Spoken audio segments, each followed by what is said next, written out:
Hello and welcome, Just a Family. This is giving you something to talk about, or Just a Live TV, as I like to call it. I'm your host, Melissa Krechler. I'm an identity coach, spiritual teacher, business mentor, and creator, founder of not only Just a Live TV, but also the Women Supporting Women Can Network. Today, the sponsor is the Women Supporting Women Network. And the reason why is because we as women need to stick together. We need to support each other. We need to build community surrounding women supporting women. So go and check that out. Join the Facebook group, link in the description. Shortly, we're going to be opening up a members only area where you can learn from other women supporting women. So follow all that. Anyway. I'm going to hand it over to our guest speakers today, and we have two super exciting. For our episode today, Mothers Put Yourself First. So, Alegre and Natascha, would you like to say hello?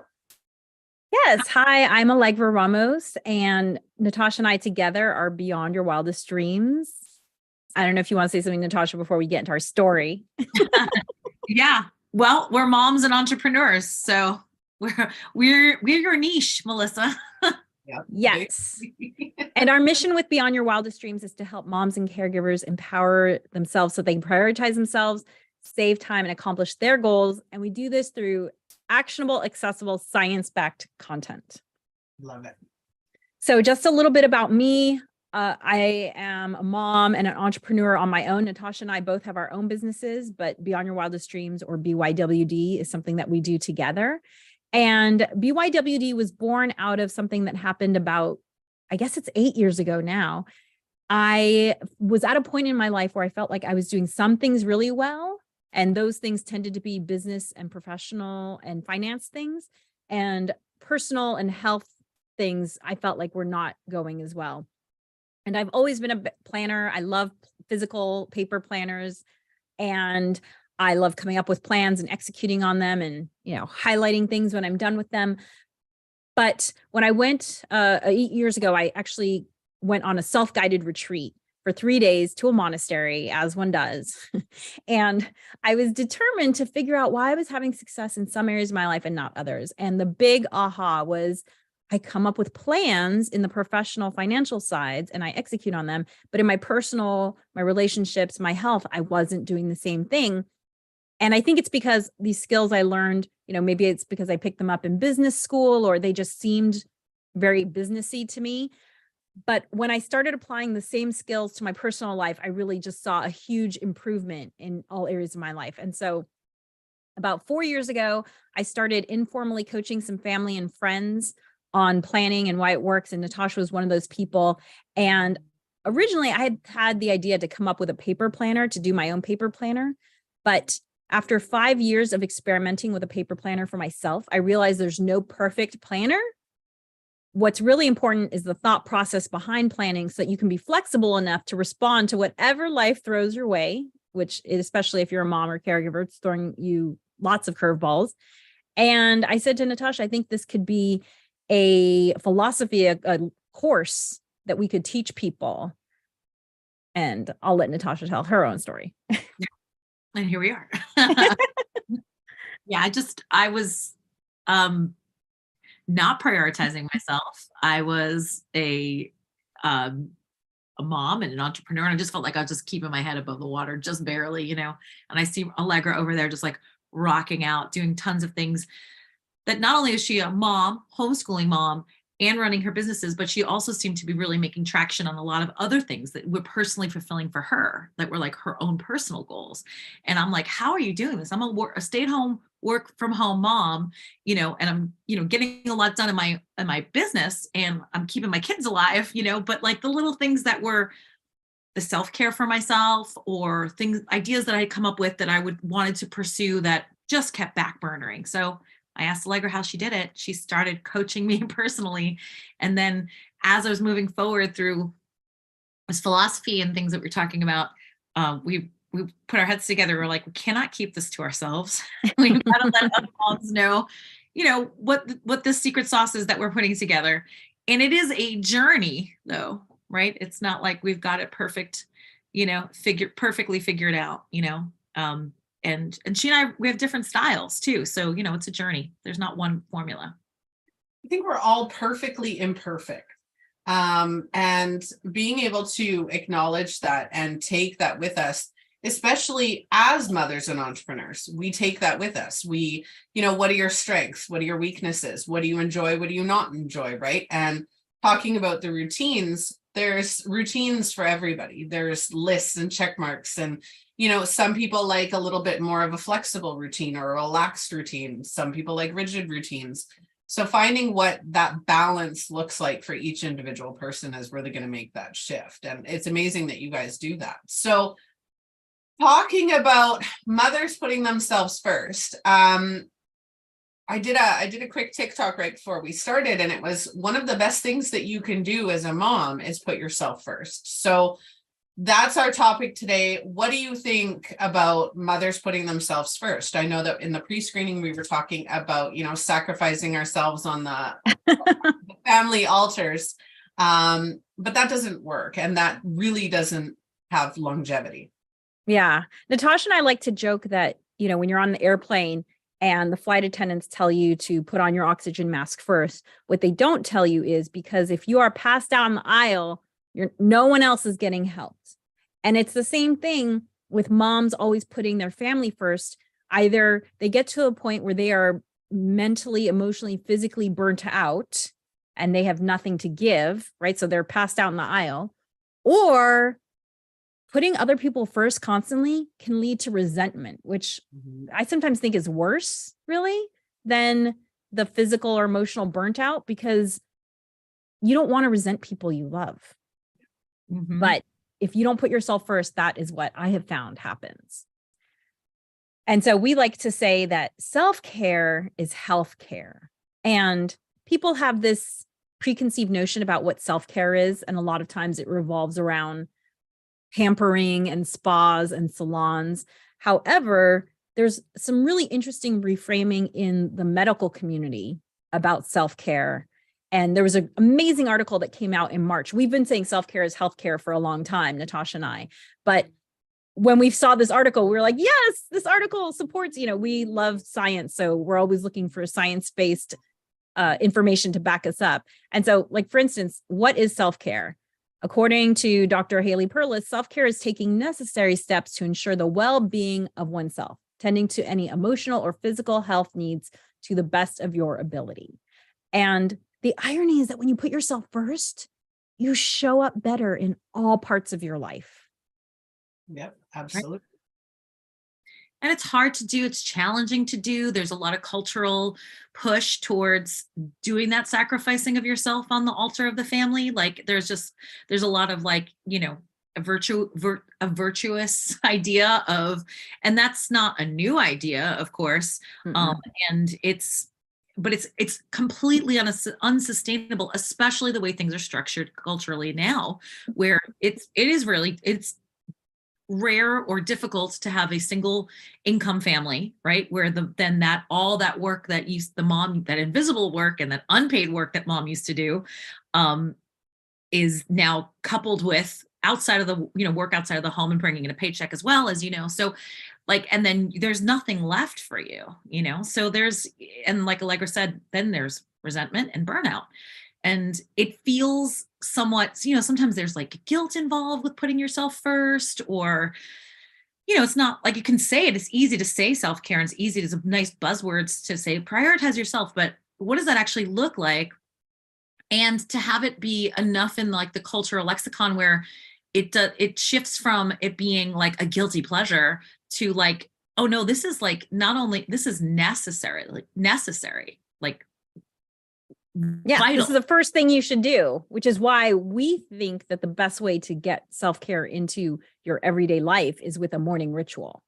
Yeah. That's our suggested solution. Yeah. You mentioned resentment, and that's a huge one that I love to talk about, because look at anybody who works. You can grow up and say, oh, I want to be a dentist, or let's say I want to be a veterinarian. And you go to school and you spend that time being a veterinarian, and you start working as a veterinarian. And then, whoever, you start a job, a career that you love and that you're excited to start, and you're looking forward to it. And the first 6 months to a year, even the first 5 years are great. And then all of a sudden you start hating going to work. You can't stand going to work. You can't stand the people that you work with. You're going home in a bad mood. That's the resentment. That's so when you are starting to, and I love my kids. I have 4 children, three bio and a bonus, and I love them dearly. But I've taught them, this is my time, right? I love you, but this is my bubble. You know, my oldest daughter, they come out, mom can have a hug. You know what? Right now, I need my bubble. I'm not physically, I don't want to be touched right now. I need my bubble. Or mom, can you do this for me? No, not right now. I'm doing what I need to do. Give me 5-10 minutes. I'll come and help you. One of the things that I think parents or, mothers, parents in general, but mothers particularly, is that we have to be at that beck and call, right? We have to be there every step of the way. Oh, you need me to wipe your butt? Okay, I'll be there. You need me to make you something to eat? Okay, I'll be there. My youngest daughter is horrible for coming in and going, Mom, I'm hungry. Mom, I'm hungry. Mom, I'm hungry. And I'm like, just because you're home from school today doesn't mean I'm not working, right? Doesn't mean that I'm going to drop everything to feed you every half an hour because you're on a growth spurt, whatever that looks like. And we start to resent them. We start to not want to do things with our kids or not want to do things with our partners, not want to take them out and go to the park or anything like that because we're starving for what we need. Absolutely. And that resentment comes in, huge resentment. And then the guilt and the shame and the blame. And honestly, it's not, because I wake up and you're talking about morning routines. I wake up, I play on my phone, I yell at the kids. Well, not yell at the kids, but I'll call across the room and I'm like, it's time to wake up. And then I text my oldest daughter who's, bedroom is downstairs. And I'm like, are you awake? Yep. Okay, good. And then I'll play on my phone for the first 10, 20 minutes. Then I get up, I get ready, I get them ready, I take them to school, I come home. That hour is my time. When I get home, it's me time. I don't take appointments. I don't, somebody asked me today, well, could you do an early appointment? And I'm like, nope, my day starts at 9:30. I am not available for anybody or anything between 8:30 and 9:30. That's me time. And I do whatever I want to do, whether that's watching TV, playing on my phone, cleaning, whatever I feel like doing in that moment. And that for me is self-care. Yeah. And everyone's morning ritual is different, right? Like mine does happen first thing in the morning. Natasha's is actually split up into 2 parts because that works better for her day. So we're going to have to drop off. Yeah. So we don't tell people what should go into their morning ritual nor how to structure it. We simply give people a framework to think about putting together a morning ritual, and then some science-backed information regarding how to best turn that morning ritual into a habit. Because when something becomes a habit, it's much more likely to happen. I love reading about habit formation. It's one of my favorite things to do because the human brain is accosted with tens of thousands of decisions every day. And 90% of them are done habitually, automatically. And so if you can reinforce habits that serve you, that help you live the life you want to live, then that's something you can take off your plate in terms of, oh, I have to go do that thing. No, because your brain's going to remind you to do that thing because it's a habit. And so that's what the rest of the book talks about, really, is about habit formation to help make it easier for you to implement your ritual. Yeah. Melissa, I love how you're talking about really guarding your time around the self-care and your time. In fact, Alegre and I we do IG lives every Wednesday morning, and that was our topic today, was guarding your time, so that, because that is important. And you start making concessions like, okay, well, I will put this one appointment in, right? And then next thing 2 weeks, maybe you do it again, or next thing you really have not prioritized yourself, and it becomes, like Alegre was saying, it becomes a habit where it's just like, you have to guard it at first, and then afterwards, and then people around like, oh yeah, Melissa, you're not going to get her until 9:30. Right. You know what I mean? People around you start to respect those boundaries, and it's super important that you guard that time, and that you find those ways to recharge yourself, because otherwise, like you said earlier, you'll be depleted to the point where you're just not going to be available in the way. And I know me, if I'm not, if my tank's empty, like, I'm quick to yell. I'm quick to be, upset. I'm like, I'm already annoyed. Hey, mom, what? Like they haven't even asked me yet. My kids do know if they ask me something in the morning, they're like, hey, mom, wait, have you had coffee yet? I'm like, no, we'll wait. And I also want to address one fallacy that I hear frequently is that, oh, well, my family should know. My family should know that I need time to myself. My family should know that I'm not available. It's like, let's just put that aside. No one is a brain reader. No one's a mind reader, right? And if this is something you want, you need to look out for it. No one else is going to do self-care for you. Yeah. And what if you taught them? I love that you brought that up, because what if you taught them as moms? And this is the huge part I think people forget. As moms, as mothers, when your baby's born, you are literally at their beck and call when they cry. Is it a hungry cry? Is it a change their diaper cry? What do they need, right? From the day they're born until they start to be self-sufficient. And I say start because, oh my goodness, that takes a while. But when they start to become self-sufficient, you're still in that mommy mode. You're still in the, oh my God, you cried. What do you need? Do you need this? Do you need that? Like you're on helicopter pilot, right? Like you got to be focused all the time on that kid. And that's not a bad thing, but you've taught them that. Once they start to notice, my 8-year-old, soon to be 9-year-old, is manipulative. And I know she's manipulative. And so I'll catch her because her dad still, like, if she cries, he's like, she'll go to bed. I'm going to use this story. She'll go to bed and she has a lowered immune system. So she does get sick a little bit more frequently. But she goes to bed, she's coughing. I give her cough medicine or whatever, holistic. We have holistic medicine and non. So I'll give her the holistic medicine. She'll go to bed. She'll start coughing. My husband will go in there, and my husband will go in there, and my husband will go in there, and my husband will go. And this goes on until like 2 a.m. until I'm finally woken up and I'm like, no. I go in there and I'm more the gruff person. So I go in there and I go, no. I understand that you're coughing. I understand that it sucks. I understand that it, if it hurts, if it's irritating, if you're having trouble sleeping, I get it, but you need to stop. You've had what we can give you. I can't do anything else. It's time for you to go to bed. But she'll use it, right? And when I go in there and give her that speech, she's done for the night. She will literally go to bed and I will not hear from her again until the morning. And she learned that when she cries or whines or calls dad, doesn't matter how late into the morning it gets, he will come running. But if she gets mom up, mom's going to tell her, okay, I love you. I respect and I validate that it sucks right now, but you need to go back to sleep because it's not going to get any better. Right. And then it's done. So they learn. Kids' behaviors are learned. I had a situation the other day and it relates and it doesn't relate, but again, learned behavior. I witnessed one of my daughter's classmates be racist to their teacher. And it was just like, what are we teaching our kids? My kid will come up and say, Mom, I need something. I understand that you're doing something. Can you help me after? They respect my time. They respect my space and they respect themselves because I've taught them how to do that. Right.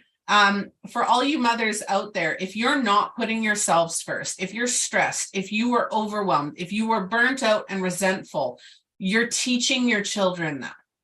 You're continuing the cycle of, I have to put everybody else before me. I have to think of everybody else before me. Forcing your kids to give hugs when they don't want to.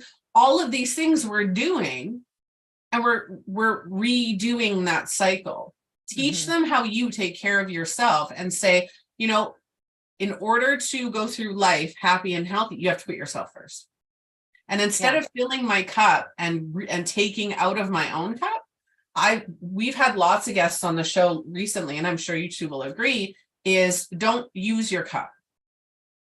Give from people from the overflow. Right? Have a cup and saucer, like my little plant thing here, right? Use the saucer. That's what you give everybody else. Keep your cup full. Nobody's going to do it for you. Yeah. And I once heard this really interesting story about this person. She was a business person, and her adult son became really sick with a life-threatening illness. And she said the first thing she did was guard her self-care, because she needed to be optimally healthy, optimally rested, optimally mentally stable so that she could help him. Yep. And I know it's counterintuitive for our culture to think you will be a better mom if you put yourself first, but it's absolutely the truth. And I love what you said about teaching the kids to guard their own time. Like my child's an only child. And so she struggles when she has to spend a lot of time with other kids, such as like her cousins, where we'll, either staying with them for a weekend or hanging out with them for 8 hours. And I've said to her, I was like, look, it's fine for you to take time on your own. What you don't get to do is not come to the family event, but take a book, find a quiet space, recharge, do whatever you need to do in order to feel comfortable. You don't have to force yourself to hang out with us, but you do need to find a way to manage how you're going to interact with these people. And that's just a good life lesson, right? In general. So yeah, but that has to be taught. Some of us have these skills naturally, but most of us don't. And these little places for this self-care, and we've been talking about prioritizing yourself, and we've been talking about self-care, and I just want to bring in examples of that, meaning yes, self-care can be going and having a mani-pedi with a friend, for sure. That's a type of self-care, right? But it's the everyday little self-care, like we were talking about being healthcare, but it can be small little things that you carve out for yourself. And it's great that you give yourself a whole hour after drop off, right? Some parents don't have that ability, right? Because they do drop off and then they go to their corporate job or something, right? So we're talking about just even carving out a 1-minute segment in the morning for yourself, where it's just, and this way you can get a little wedge in there, and then it goes 2 minutes, 5 minutes, that kind of thing. And then suddenly maybe you're getting up a little earlier because you're feeling the benefits of that. And I'll just use an example. We have my pre-drop off routine, and part of that has been now trying to get a stretch in, just stretch my body, right? And I'm doing it for 1 minute. That may not seem like a lot, but in that 1 minute, I'm really just getting present to hey, this is my body. This 1 minute is my minute, right? It doesn't sound like a lot, but I'm saying this just because maybe your viewers or listeners are thinking, there's no way I have time to create a morning ritual. I don't have time. I don't have an hour to, it doesn't have to be that. It's you guard that minute is yours. And soon that minute will be 2. I do it often in the hallway of our second story, and not behind the closed door. I want my kids to see, because I also would like for them to join me, but they're not interested. My husband, however, also way less flexible than me, has started joining me, and I want to do it in front of them. I want them to see me doing it's just a forward bend. It's not complicated. I'm not, doing, down dogs and vinyasa flows. I'm not doing major yoga routines. It's really very simple. And I want them to see, oh, mom's doing this thing where she takes care of herself, right? And she's trying to not keep it behind closed doors, make sure that they see it, and like you said, make sure that you carve out that space and be protective of it.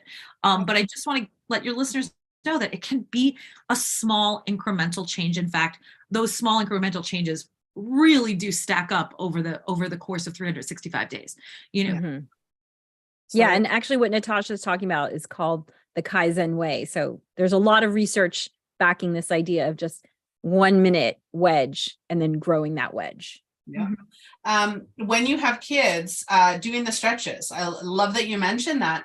Something to think about is when your self-care time, your self-help time, that you don't have to do it alone. So the fact that your husband's joining you, you want your kids to join you. If you have a young child and you want to do 5 minutes or 1 minute to 5 minutes of stretching, make it fun for them. Tell them to touch their toes. Right? Can you touch your nose? Can you touch your ears? Can you touch your knees? Right? Do the head. Do the song. Yeah. Make it fun. If you want to do the breathing technique, right? Tell your kids, hey, I've got a countdown for you.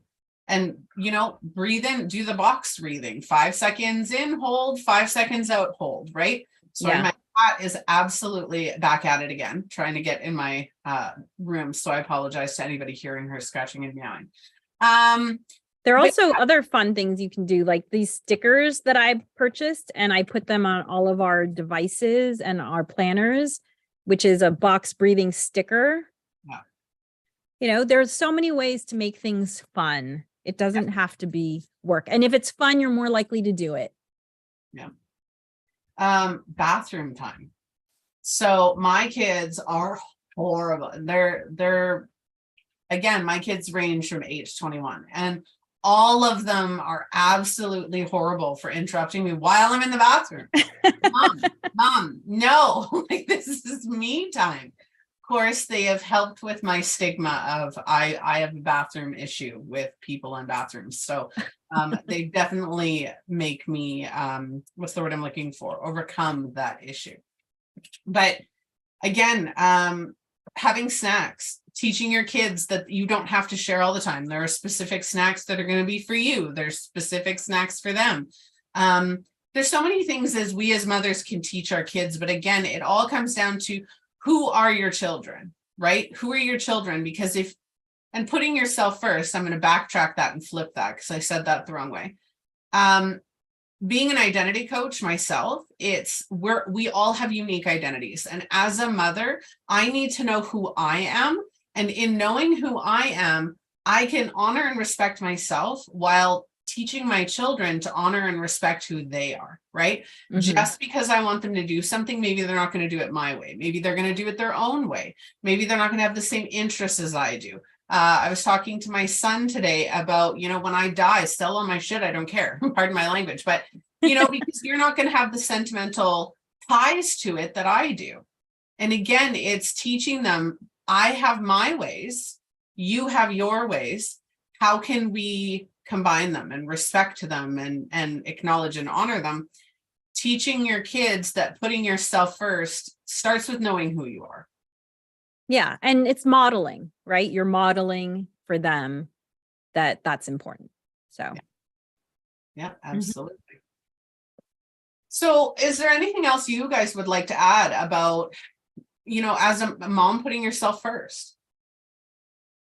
I would just add that I'm not being hyperbolic when I say that my morning ritual is what keeps me sane, because there are all these things that I want to do, right? Like I want to remember to put on SPF. I want to make sure I'm drinking enough water. I want to take my supplements, especially because I'm in perimenopause and supplements go from being a nice to have to a must have.